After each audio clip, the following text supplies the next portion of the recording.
All right, well, welcome everyone. And today we're going to talk a little bit about leveraging virtualization and thin clients at the industrial edge, which is a growing need since a lot of the architectures are changing.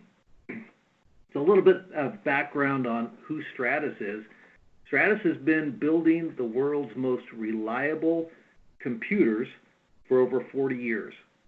Now, we've served a lot of different industries, and industrial automation is not our only segment that we serve, but industrial automation has grown into one of our largest segments, and it's definitely our fastest growing segment. I personally manage the Rockwell Global Partnership, and we've worked with Rockwell now as an Encompass partner for about 15 years. So we've seen a lot of changes in the industrial segment with Rockwell and the needs of the customers and the new applications that are being deployed.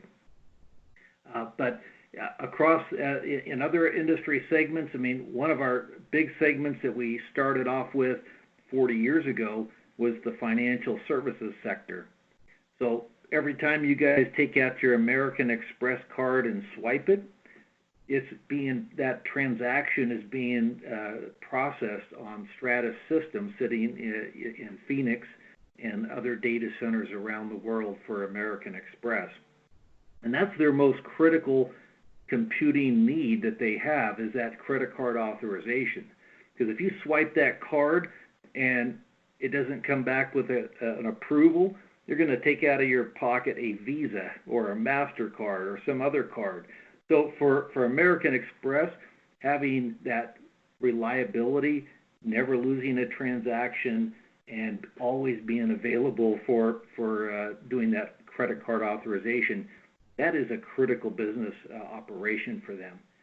And they're relying on the same kind of technology that we're going to be talking about later in the presentation as well, that in the industrial space. So there's a lot of changes going on in the world of computing and where applications are being deployed. So the industry predictions from Gartner and IDC, number one is that 75% of data is going to be created and processed outside the data center. It's a huge shift, and that's because of the IIoT and digital transformation. Backing up that kind of prediction is the IDC prediction of 50% of IT infrastructure, new IT infrastructure, will be deployed outside to the edge of the network in the next few years as well. So with this big shift, what this means is that in the Purdue model, where you have level 3 and level 4 as being the typical location where computers were deployed before, in the future, going forward from now on, most of that infrastructure for computing and application deployment is going to be at the edge of the network. This is a picture of a booth from the Rockwell Automation Fair last November. And it shows Rockwell's moving in the same kind of direction to architect their solutions to be able to play at the edge of the network. So this is showing the new Rockwell process controllers that will be coming out in July. And you guys are probably aware of how Rockwell's created virtualization templates for each of their Plant PAX applications. Well, now in the last year, they've come out with what they call Task Consolidated. It's basically a set of files that are designed to be deployed at smaller locations, 2,000 tag or less, and it's got a bundle of applications specifically designed for this smaller locations. And you'll notice there in this display, that's running, that PAS-C solution is running on the Stratus platform in an industrialized computing format. So Rockwell sees the future going to a different type of architecture with smaller, less centralized compute, less centralized application, and moving out to the edge of the network. This is a chart showing the adoption of virtualization throughout the enterprise computing. This is something 5 years ago I would be showing to an industrial customer, saying, look, IT has already proven virtualization, and with very high rates of usage across a wide set of applications. But the point is today in industrial automation, yes, virtualization has been adopted in plants where you have IT resources and where you have large centralized computing. But when you move out to the edge of the network, to where, to a compressing station on a natural gas pipeline, or to a oil platform, or to a facility that doesn't have a lot of IT, virtualization is always adopted, or not actually being used.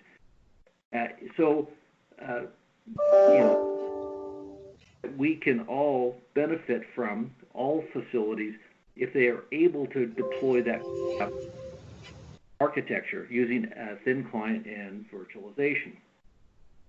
So let's look at a little history before talking about virtualization specifically. The root of virtualization comes from this idea of the advancement of processor capabilities and computer capacity increases. Back in 1965, you guys heard of the Moore's Law. That's basically where Gordon Moore, one of the founders of Intel, published a paper that made the prediction that transistors, processors, would double in capacity every 2 years. And that proved out to be generally the case. And that's occurred for a very long time now. So, and it's not just in processors that have seen this increase in capacity. Memory and disk have also kept up and increased their capabilities dramatically over the last 10 years.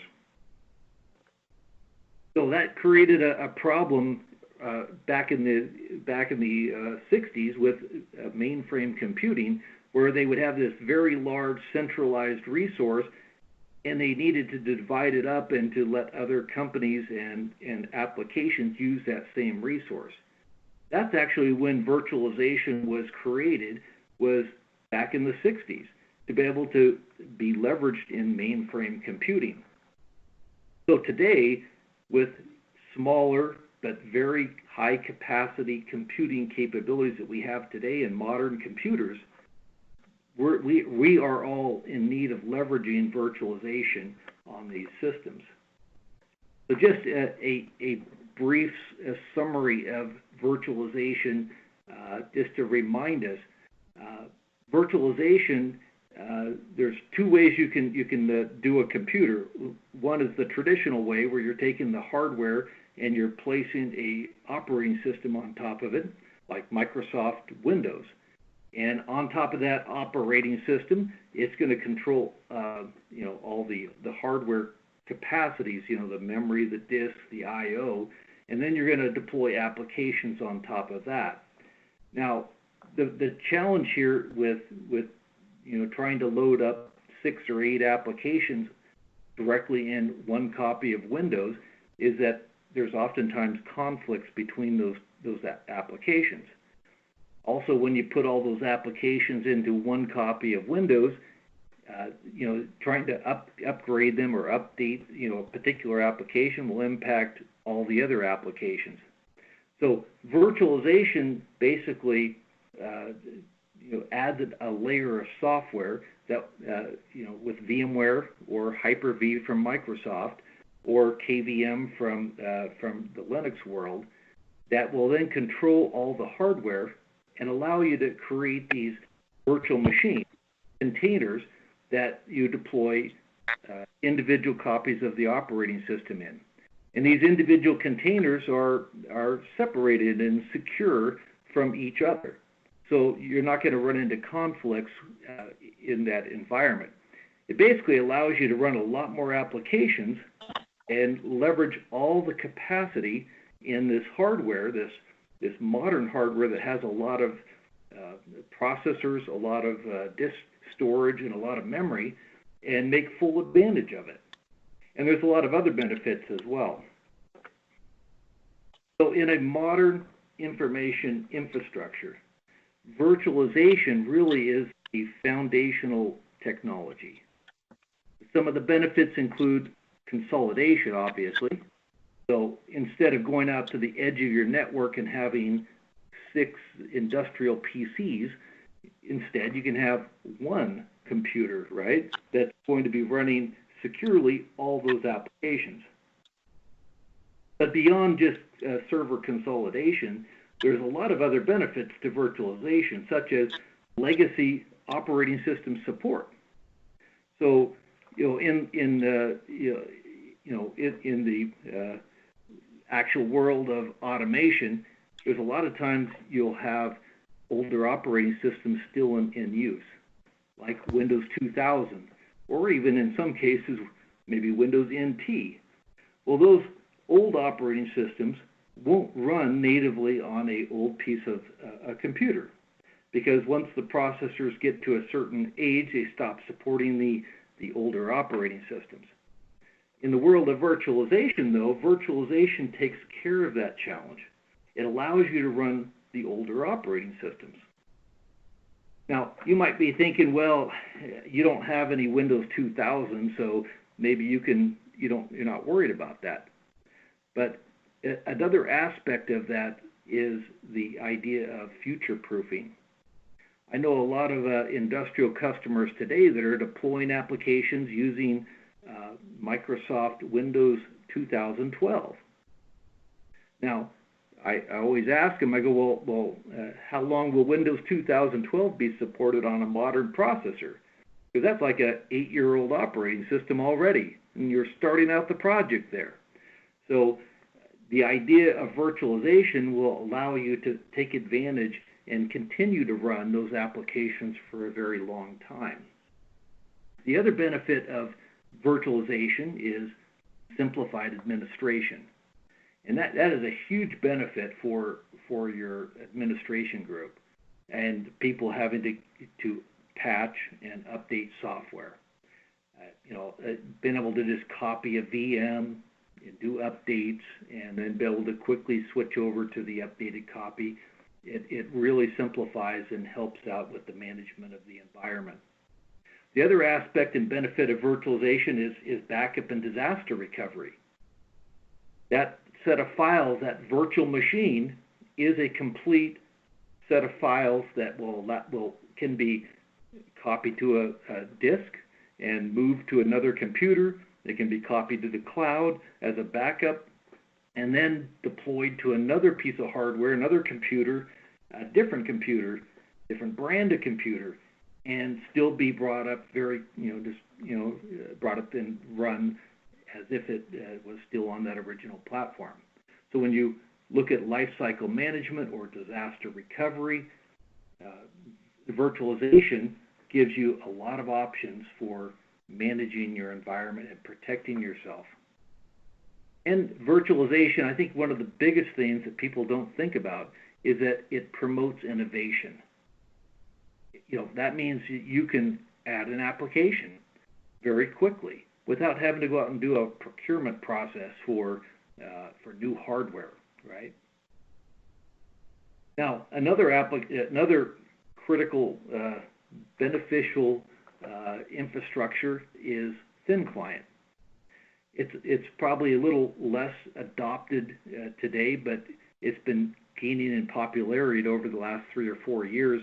We've seen a lot of adoption of the Rockwell Thin Manager. In fact, probably about 70% of Stratus servers that we sell today through the Rockwell ecosystem are including the thin client technology. So the way thin clients work is that you basically deploy a remote desktop server, an RDS server, that's going to host all the software that was traditionally deployed out onto your desktop machines. So VUSE client no longer is running out here on the desktop machines or old computers in your factory floor. All that software is running back on the server. in a virtual machine called a RDS server. And out on the shop floor, then you're going to put these hardened devices that will simply act as a display. So you'll have a keyboard, mouse, and a display port that your users will interact with. But there is no Microsoft operating system out there. So there's a lot of benefits to that. I mean, obviously, these devices, these small devices that act as displays, are hardened, right? They're not going to fail nearly as often as a computer sitting out on your shop floor. There's no operating system, so there's less cybersecurity threat. You can block out all the USB ports and those type of things.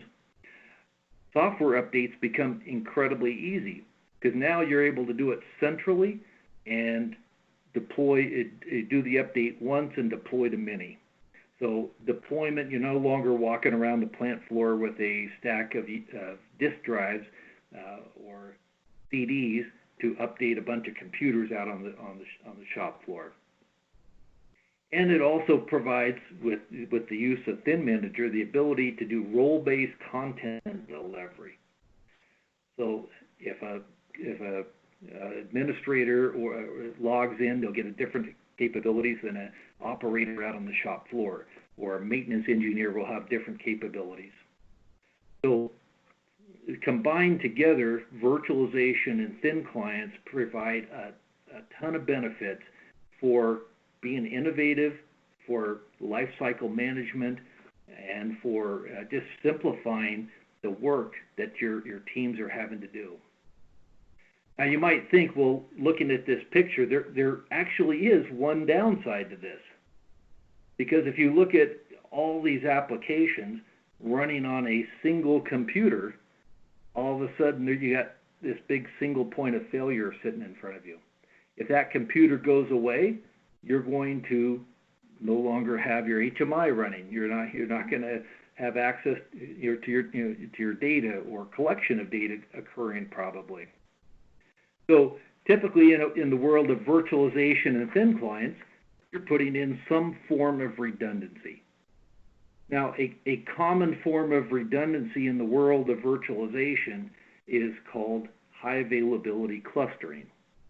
So in an office environment or a data center environment, VMware HA, as it's commonly referred to, is often used. Now, there are some challenges with this, though, when you get out to the edge of the network or to a facility that doesn't have a lot of IT. Number one is complexity. You know, the number one reason for downtime in the world of IT is operator error, human error. You know, unplugging that USB cable that you shouldn't have unplugged, or the network cable, or powering something off that you shouldn't have powered off. So complexity, the more complex the solution, the more different layers of redundancy and application, you can actually build in failure into that situation. Another challenge with implementing IT solutions out in the world of operations is the short life cycle that typically IT type solutions have. So in the world of a data center computer, they're typically planning a refresh rate of 3 to 5 years. But in the world of industrial automation, as you know, especially when you get out to the edge of your network and you're trying to put computers in there, you need those to run 8 to 10 years oftentimes before a refresh is going to be done. So short life cycle becomes a real hindrance and a real challenge. So lack of IT skills, obviously, out at the edge of the network. Multiple OS and applications make this solution more expensive.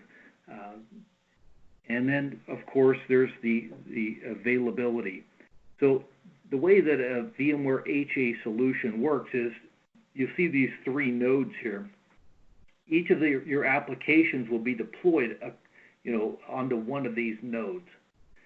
In the event that one of these nodes fail, the power supply goes out, a DIMM chip fails, that application will disappear and then restart on another node.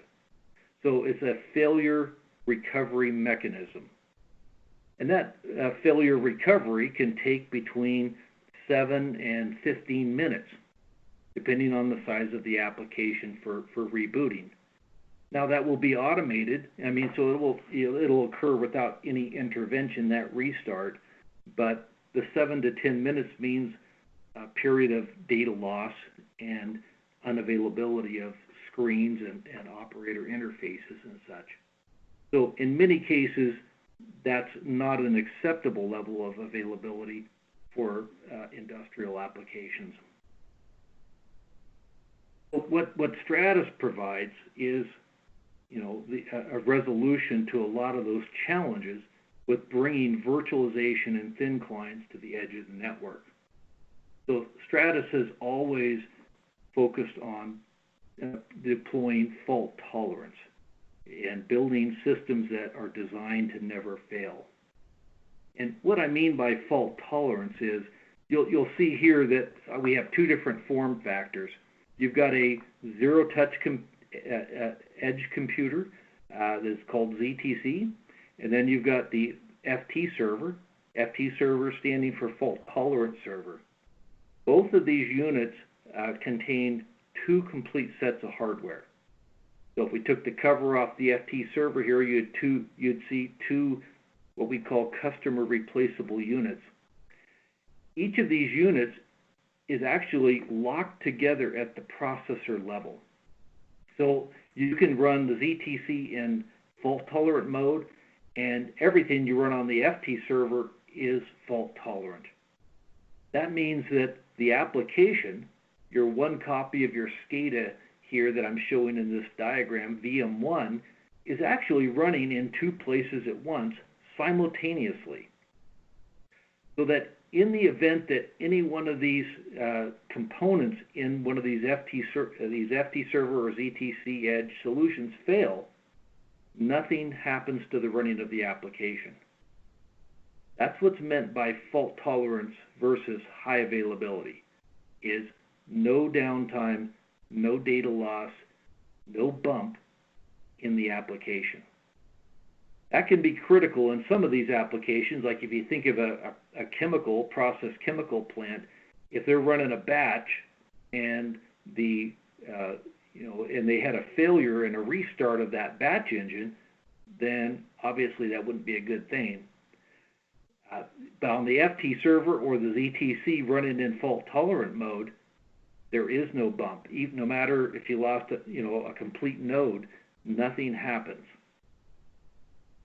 So it eliminates unplanned downtime. Both of these systems are very easy to implement and very easy to maintain. And they provide a very long life cycle. We literally have first generation FT servers that are 18 years old still running in the field and still supported by Stratus. So our life cycle of our systems allow you to put in virtualization, allow you to deploy the latest technologies, and allow you to support them for the time frame that you'll have for your automation project. So what does availability mean? I mean, if in the world of IT, availability is typically talked about in terms of number of nines. So if you have a 4 nines availability, that would equal 99.99% uptime. That would leave 52 minutes of unplanned downtime during a year. Typically, this is the number that companies will talk about a VMware HA solution delivering, is 4 nines of availability. If you look at cloud computing like Amazon Cloud, their availability is stated as an availability goal, not a guarantee. You're not going to get your money back or get a payment or something out of them. It's an availability goal of 99.95%. What Stratus delivers, and we actually have an online calculator that we look across all of our installed many thousands of systems out there, we deliver almost 7 nines of availability. So when we talk about fault tolerance, that's what we're talking about, is bumpless component failure and very high availability from an overall availability of the solution. Another aspect of what Stratus delivers and is required to be able to support thin client and virtualization at the edge of your network is a support model that fits industrial automation. So in the case of the FT server and ZTC, both of these can be connected back to Stratus to be monitored. And so it has health monitoring that we'll know when a part fails. And of course, nothing's happened to the actual running of the system, but we'll know when a part fails. And the next business day, you'll be sent out a replacement component. And those replacement components are all designed to be hot swappable, plug and play, without any software reloading, without any stopping of the system, the processing of the system. You can just simply, like on the FT server that's being shown here, you just unthumb screw with no tools, slide out the old part, slide back in the new part, and it automatically detects it and synchronizes. And it's the same for the ZTC. The ZTC is likely DIN rail mounted, and you would just unmount the bad node, unplug the cables, and plug in the new node, and it will automatically be reincorporated into the set. By the way, these systems also have the capability of doing OPC notification as well. So the health alert is available directly through your Rockwell Automation SCADA system. You can get an alert, an alarm right there on the system and see the status of the system. So if you don't have remote connectivity to your location or don't allow that, you can monitor these things yourself and then call in the support to Stratus. So I wanted to share a little bit about the impact on architectures of the fault tolerance, because it makes a big difference. So this is an architecture diagram for Thin Manager. So this is the Rockwell Thin Client management tool. And so if you're going to deploy it and want to do redundancy, this is the recommendation when you do it in a traditional fashion. So you'll notice here there's redundant domain controllers, redundant HMI servers, and redundant Thin Manager RDS servers. And again, in this redundancy, it provides you with a failover mechanism. Now, Rockwell also has an architecture drawn up for a Stratus virtualized system as well. And in this case, you'll notice here that running on a Stratus server, most customers select to use a single RDS server, a single VUSE license. Now, you can run redundant VUSE licenses on a Stratus virtualized platform if you want to have both software redundancy and hardware redundancy. But the majority of customers opt to rely on the Stratus fault tolerance under the hardware redundancy, and as opposed to deploying both. And as I mentioned in the beginning, the majority of outages and downtime can be traced back to complexity and human errors. So by simplifying both the hardware side and your software environment, it makes for managing and supporting your environment a lot easier. So I wanted to point out in the Rockwell world, there's not all of our customers' needs require redundancy. So one of our big customers that we're working on the OEM front is GE Healthcare. Some of you may have seen some of their presentations at PSUG this last year. In their case, they have bioreactors and other medical skids that they're all stringing together into what's called a flex factory. In some cases, when they're selling a bioreactor that is preclinical for preclinical use, they said, well, we don't really need a redundant fault-tolerant compute. So what we filled that gap with is a single node ZTC. So this gives them all the virtualization and monitoring, but it doesn't have a redundant pair. Now, the nice thing is that when that machine goes into full clinical work and regulated product, they can simply add a second node, and automatically it will synchronize and become fully redundant. So for customers that need a mixed environment where they want to have a common deployment methodology, a common platform, but they have mixed requirements as far as availability, Stratus has the full portfolio from small, non-redundant all the way up to fully redundant fault-tolerant systems. I wanted to point out to you guys as well that we have sizing tools with Rockwell Automation. So, you can download these from Rockwell's Proposal Works, or you can get it right off the Stratus website. But here you're simply typing in how many VMs of each of the applications you want to run on the system, and it will tell you what configuration and model that you need to purchase to be able to support that. And all of this is based on the Rockwell Virtual Sizing Guide and characterization testing that we've done with Rockwell.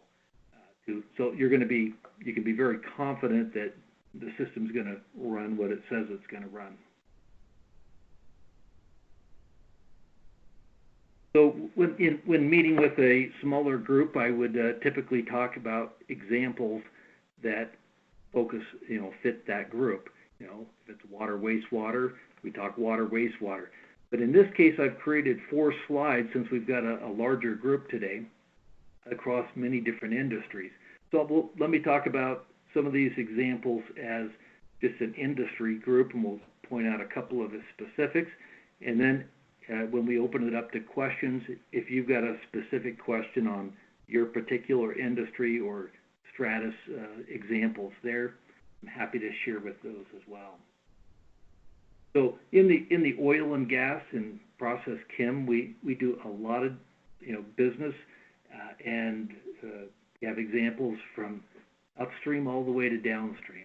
Now I would assume in the territory that we're talking about today, probably Pennsylvania, we probably don't have a lot of upstream, but midstream, we've actually, with the compressor stations and oil pipelines, we do a lot of work there.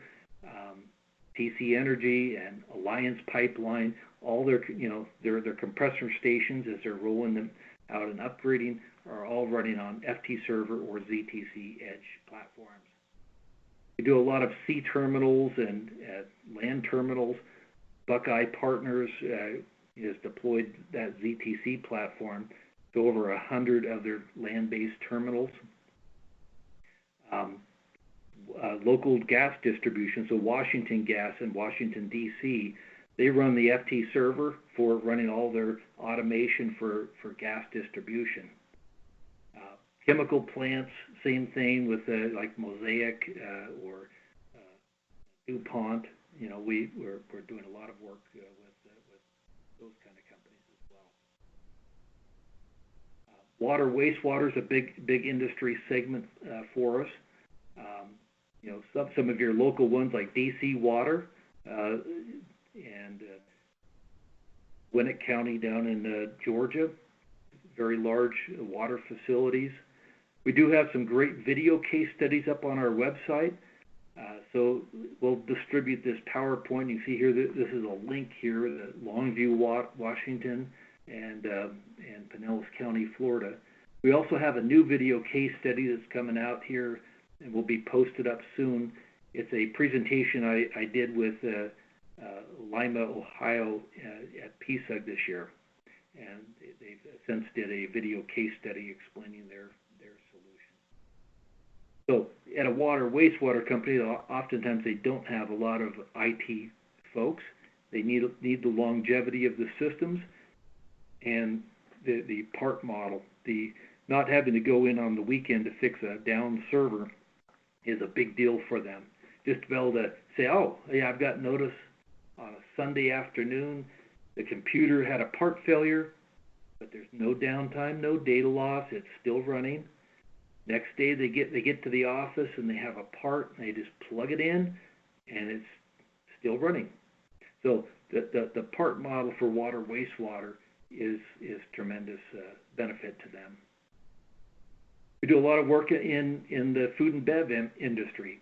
Dairy Farmers of America have standardized on Stratus and have been refreshing all their plants. I think we're up to like 20 of them in North America, where they've got FT servers running all the Rockwell suite of product in their facilities.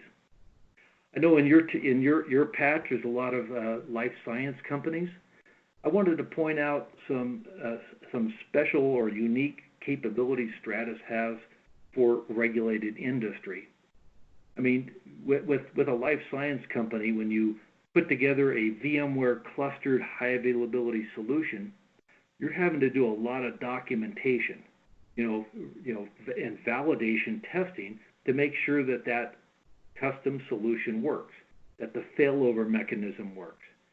And when a node fails, one of those computers craps out, you have to get another one and then fix it, and then do some requalification testing and documentation to make sure that the new node actually functions as expected. With Stratus, since it's a commercial off-the-shelf solution, you're not having to do that level of documentation because you can trust that Stratus has, built that testing into our box itself. So when you take out a part from a Stratus computer and then you replace the new one, there's internal checks that will confirm the replaced node has the same software, the same firmware, the same everything, and then lock it back together. So it dramatically reduces documentation in regulated industries, which is something that life science customers really like. I want to spend a minute here on machine builders. This is a big area for Stratus, especially around that smaller unit with the ZTC Edge solution. There's a lot of things changing in the OEM market space. They're building smarter machines. The business models are changing so that you're having to support longer life cycles for your equipment out in the field. And so with a lot more software and a lot longer life cycle, having a Stratus system that can be supported anywhere in the world, and it's simply a matter of Stratus sending them a new node or a new part, and it's plugged in without any IT or technical requirement, to get it back up and running. It's always been running. Is a big deal. So if you guys are working in any of these areas, we would love to work with you on designing that next smart machine. So I guess the pitch here from Stratus is don't leave virtualization and thin clients behind when you move computing and applications to the edge with your IIoT project. Bring it with you because there's tremendous value proposition in virtualization and thin clients.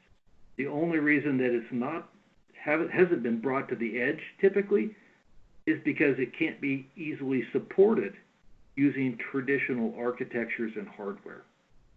Stratus eliminates that by giving you something that's simple and reliable and allows you to incorporate all those benefits of virtualization and thin clients and lower costs at the very edge of your network.